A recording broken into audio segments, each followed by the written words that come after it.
Nos próximos minutos você vai ver uma mock interview de uma entrevista ou de uma fase de triagem.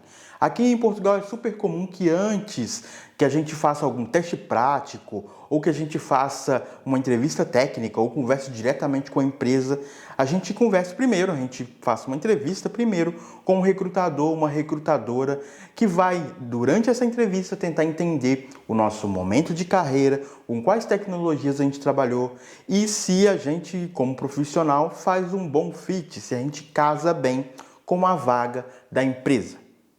Para essa mock interview eu convidei a Célia Marques, que é Talent Manager na Landing Jobs. Ela tem muito mais experiência, obviamente, que eu em recrutamento e durante o vídeo ela me entrevista como se eu estivesse aplicando para uma vaga em Portugal.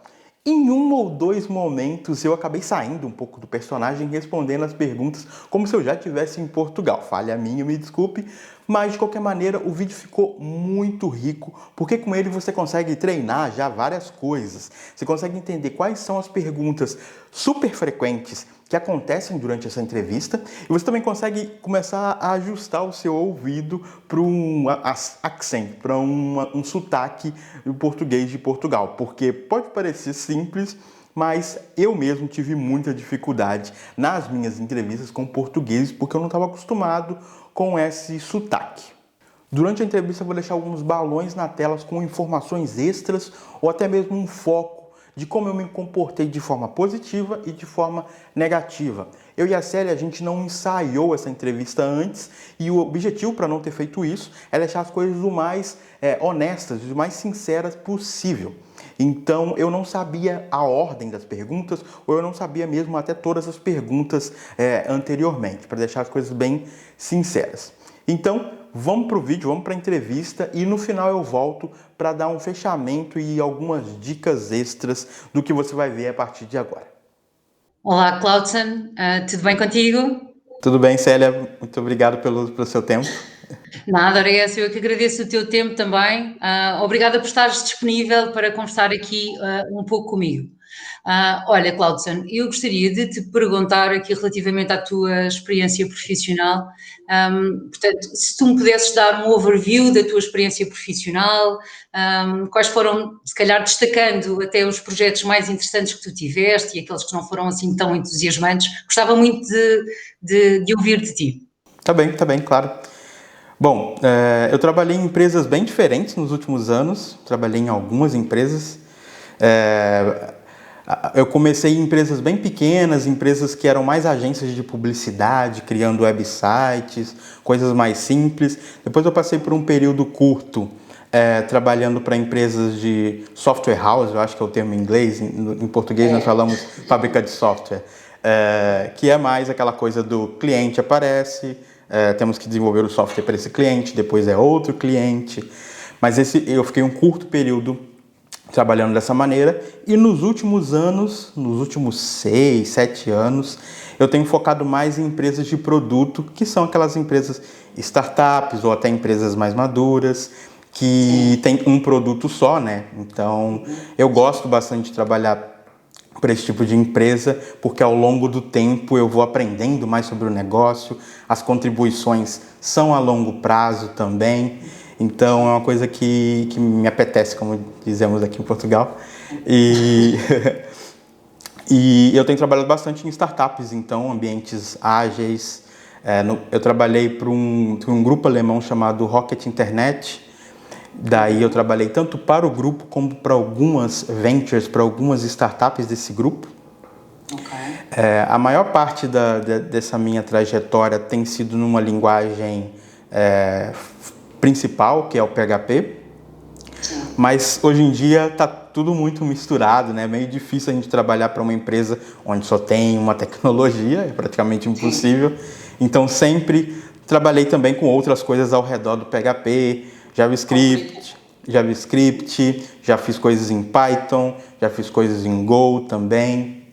Agora, ultimamente, tenho trabalhado até com Clojure e tecnologias mais voltadas para o Java. Então, mais ou menos esse é o overview. Não sei se você tem uma pergunta mais específica. Porque... Não, estou a dizer, então, o teu maior foco tem sido o back-end. Isso, me desculpe. O maior foco tem sido back-end. no começo da carreira, como eu trabalhava em empresas menores, não tinha muito essa distinção entre front-end e back-end, mas o front-end evoluiu muito nos últimos anos e eu não acompanhei essa mudança toda. Então, apesar de eu já ter trabalhado, até na última empresa, com React, era mais um React, um suporte, uma ajuda que eu dava para o time de front-end, mas tinham especialistas que apontavam os erros ou apontavam um caminho melhor para desenvolver. Isso significa que, em termos de projetos, aquilo que fará mais sentido para ti são projetos com foco no back-end, nomeadamente em PHP. É isso? Sim. Eu não estou fechado a outras tecnologias, de forma nenhuma, mas sim, o que eu tenho mais experiência é PHP mesmo. De frameworks, falaste em React, essencialmente foi com essa que tu tiveste contato, certo? Bases de dados relacionais, não relacionais? Trabalhei um pouco com os dois, de relacionais tenho mais experiência com MySQL, MySQL, um pouquinho de Postgres, e dos não relacionais já trabalhei um bom tempo com MongoDB. MongoDB. Yeah. Olha, Claudson, diz-me uma coisa. Mencionaste aqui, e obrigada porque partilhaste comigo aqui algumas empresas onde tu trabalhaste.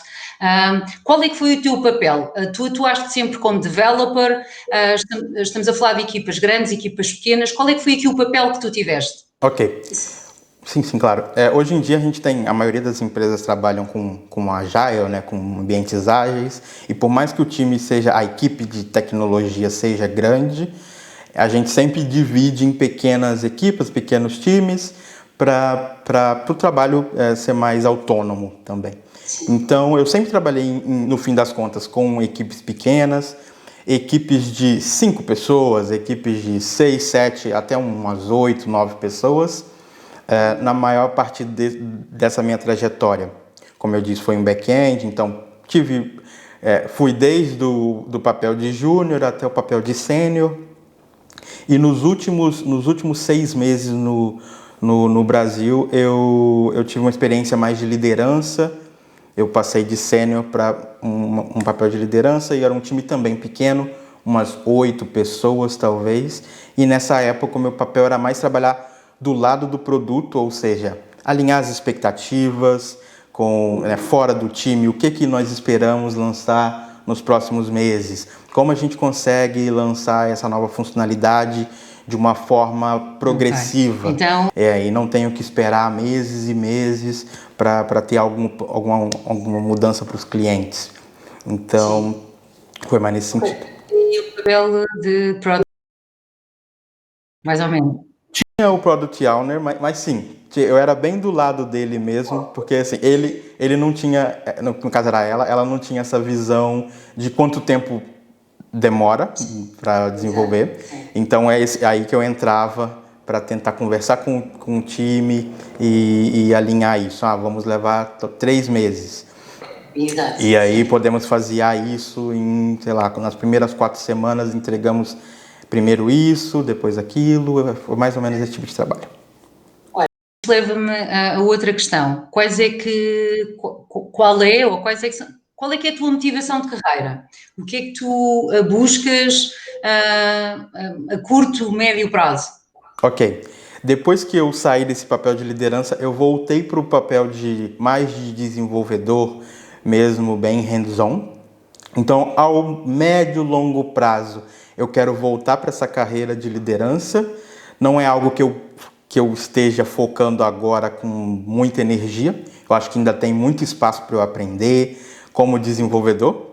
Mas ao longo prazo, talvez em 4 anos, 3 anos, começar a focar mais nesse papel de liderança. Hoje, o que me apetece mais, o que me motiva mais, é trabalhar com times ágeis também, essa coisa de entregar software aos poucos, ao invés de grandes desenvolvimentos, projetos longos, sempre ter algum feedback dos customers, do cliente. É isso que me apetece mais. Eu até sou uma pessoa que eu entendo a tecnologia como um meio para resolver esses problemas, eu não sou muito uma pessoa... Tem pessoas que têm um perfil muito técnico e até elas esquecem um pouco do negócio, elas esquecem que existem clientes, elas estão mais focadas em discutir qual vai ser a base de dados, qual vai ser a API, como vai ser, etc. Eu, até por ter essa experiência de liderança, eu acho que eu estou um pouquinho no meio entre essa coisa super técnica e também as pessoas, os clientes. Então, às vezes, é até um pouco difícil ter que... Existe uma discussão, e uma discussão técnica, mas, às vezes, a minha opinião, ela é a solução, a solução que não é a melhor técnica, mas é que vai entregar um valor talvez mais rápido para o cliente. Então, eu me vejo assim, pelo menos. Sim, sim. E em relação ao que tu estavas a dizer há pouco, também trabalhar em ambientes ágeis, acho que realmente é importante, porque entregar uma grande quantidade de código e depois o cliente de repente diz não quer nada disto, ou está tudo errado e depois tem que fazer tudo de novo, compreendo perfeitamente, embora não seja da área tech, como tu sabes. Olha, e diz-me uma coisa, e porquê Portugal? Por que Portugal? Essa é uma boa pergunta, porque eu só tinha vindo para Portugal uma vez, e a experiência de morar num lugar é sempre diferente da experiência de turista, mas eu quis sair do Brasil por dois motivos. Acho que um motivo era a situação do Brasil na época, que não tinha uma estabilidade talvez política, eu tinha algumas preocupações como um cidadão do Brasil naquela época, e Portugal veio pelo motivo da facilidade da língua. Eu acho que seria e tem sido uma ótima experiência para eu entender como vários costumes do Brasil, na verdade, são heranças daqui de Portugal. Eu costumo brincar, por exemplo, que tanto os portugueses quanto os brasileiros, a gente leva muito a sério a coisa do almoço, que se a gente olhar para os Estados Unidos, aquela coisa de comer na mesa. Então, são só curiosidades assim que me instigaram a pensar, nossa, seria uma experiência muito, muito legal morar em Portugal. Então, foi mais ou menos isso. Eu entendo, eu compreendo. Eu, se calhar, também se pensasse de repente num país, obviamente a questão da língua, da proximidade, até a comida é diferente, mas não é assim tanto e, portanto, provavelmente iria pensar no Brasil, compreendo perfeitamente. Cláudio, eu acredito que tu possas ter algumas preocupações relativamente a esta mudança, não é? Porque ainda é uma mudança grande, embora tenhamos a língua que nos aproxima. Existe alguma preocupação que tu tenhas relativamente com esta mudança que eu te possa ajudar a esclarecer, possa ajudar de alguma forma? Eu acho que o maior desafio tem sido entender o mercado de Portugal, principalmente financeiramente. A gente ouve muito falar que o mercado português, né? E é verdade, o mercado português tem níveis de salários mais baixos se comparado com outros mercados da Europa. Então sempre fica um pouco, não fica claro qual é um bom salário, se o mercado se as pessoas vivem confortavelmente em Portugal. Existem muitas oportunidades também, já estou misturando muitas coisas, mas desculpe. Existem muitas oportunidades também de recibos verdes, então eu não entendo muito bem se é uma boa, se não é, se pode ser algum ponto a se preocupar mais, porque eu vou estar mudando, não tenho um contrato de trabalho, isso pode ser um ponto, enfim, pode ser uma preocupação maior, são alguns pontos. Sim, em relação aos salários, tu tens razão. Portugal não é dos países da Europa que paga um salário mais elevado, até porque o nosso salário mínimo é relativamente baixo quando comparado com Espanha, com França, com Inglaterra, Alemanha, Holanda, pronto. E, portanto, é claro que o salário médio está muito diretamente relacionado com o salário mínimo que é praticado no país. Pronto, então, o que é que pode esperar em termos de salário em Portugal? Vai sempre depender do nível de senioridade que tu tens, obviamente, não é? Tendo em conta o nível de senioridade, palavra difícil, eu posso dar-te algum enquadramento. É claro que, não sei se tu já te apercebeste também que em Portugal nós temos um número enorme de empresas na área de consultoria. Sim. que desenvolvem também software, mas ao mesmo tempo recrutam, por exemplo, muitos programadores. Os salários nesse tipo de empresas tendem a ser 10% mais baixos do que, por exemplo, uma empresa de produto como aquelas empresas que tu tens vindo a trabalhar agora recentemente. Sim. Pronto, de qualquer das formas, é muito natural que, como estas empresas na área da consultoria de IT, não é, que no Brasil fala-se TI, são muitas empresas em Portugal a atuar neste contexto e, portanto, é muito natural que o primeiro emprego de uma pessoa que chega a Portugal possa ser numa destas empresas. Pronto, agora em termos de salários vai sempre variar bastante. Eu posso dizer-te em números, vá lá, vou dizer assim, em números redondos. Um developer júnior, e estivermos a falar de um developer júnior para uma posição sem experiência, de 0 a 2 anos de experiência, pode ganhar até 20.000 euros ano, estou a falar de um valor bruto.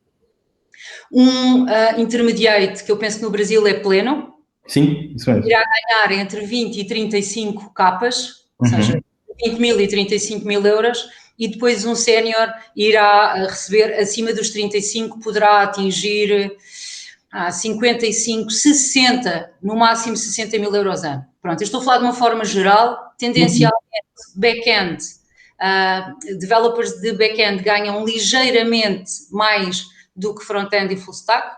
Ok. É uma diferença muito ligeira.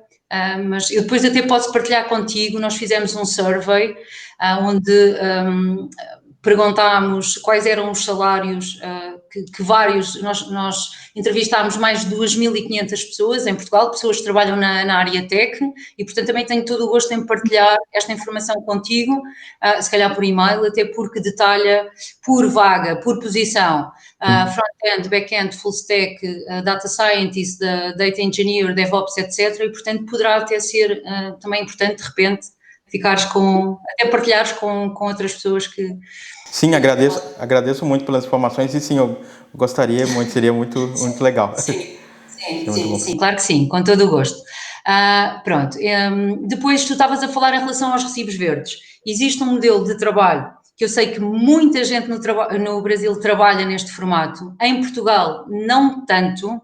Nós aqui utilizamos a palavra contracting, é um modelo de contracting, ou seja, eu, por exemplo, no meu dia-a-dia eu procuro muito contractors. Quem é que são os contractors? São pessoas que trabalham ao projeto. São pessoas que tipicamente têm a sua própria empresa. No Brasil eu acho que falam PJ, penso eu. PJ. Pronto. Acho que é MEI, microempreendedor, será? Individual? Deve ser isso. Também não sei, mas sei que existe o MEI e existe o PJ mesmo. Exatamente. Em Portugal, portanto, tu podes trabalhar de duas formas. Ou abres atividade, ou seja, tornas-te MEI, ou então crias a tua própria empresa. A diferença é que para uma pessoa que tenha uma faturação baixa, poderá compensar tornar-se MEI, que em Portugal não somos MEI, só estou a usar esta expressão porque em Portugal o equivalente é empresário em nome individual, é NI. Em vez de ser MEI, é NI, pronto. Mas basicamente é a mesma coisa. Ou então a pessoa pode decidir, em vez de abrir atividade, criar a sua própria empresa. O que é que significa trabalhar ao projeto? Tu não és um freelancer, porque tu não estás a desenvolver em simultâneo mais do que um projeto para clientes diferentes. Tu cada vez que pegas, atuando como contractor, cada vez que tu pegas num projeto, tu vais pegar de A a Z, from scratch. Vais começar o projeto de raiz. Os contractors são pessoas tipicamente séniores, por isso é que também normalmente pegam em projetos do início ao fim. O projeto termina, tem um tempo previsto nunca inferior a 3 meses. Pode ter uma duração de 2, 3 anos, mas normalmente também não mais do que isso. Terminas o teu projeto, a maioria dos projetos até tem sensivelmente 1 ano.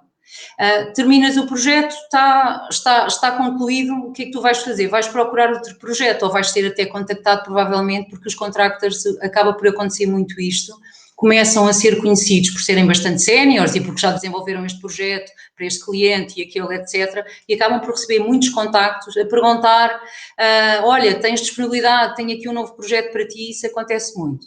Estamos a falar de valores diários, calcula-se ao dia, embora o contractor receba ao final do mês, mas estamos a falar de valores mínimos de 200 euros e valores máximos de 300, 325.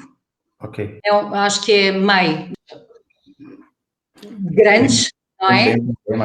Isso, deve ser isso. Também não sei. Trabalhados no mês, em média são 21 dias, mas por outro lado, lá está, esta pessoa não tem subsídio de refeição, não tem seguro de saúde pago pela empresa. Tem férias, paga. Não tem férias, vai de férias, mas as férias não são pagas pelo empregador. Sim, sim. Então, é assim, eu tenho falado com vários contractors e o que eles me dizem é, quem trabalha neste modelo só para ganhar muito dinheiro não é a motivação certa. Ok. Agora, se tu estás procurando, não queres ter um vínculo muito longo com a mesma empresa, queres é procurar projetos aliciantes, que te deem ainda mais background profissional, poderá ser uma coisa boa e obviamente que estamos a falar de valores muito altos que se recebe, mesmo não tendo subsídio de férias, subsídio de Natal, etc., estamos a falar de dá para juntar um bom dinheiro. Agora, claro, a pessoa tem que ser organizada, mas eu acredito que, já falei com alguns brasileiros a quem eu convidei para projetos neste modelo e que me disseram, mas eu procurava uma situação mais estável, eu prefiro ter um contrato de trabalho a longo prazo com a mesma empresa. Eu entendo, até porque é outro país. De repente um projeto de 6 meses a um projeto de 1 ano, a pessoa pode pensar, então e agora termina, o que é que eu faço? Sim. O ideal é, obviamente, uns meses antes do projeto terminar, a pessoa tem que começar ativamente à procura de um projeto, não pode estar à espera, terminou e agora logo se vê, não é? Mas pronto, são estes dois modelos principais com pontos positivos e pontos negativos.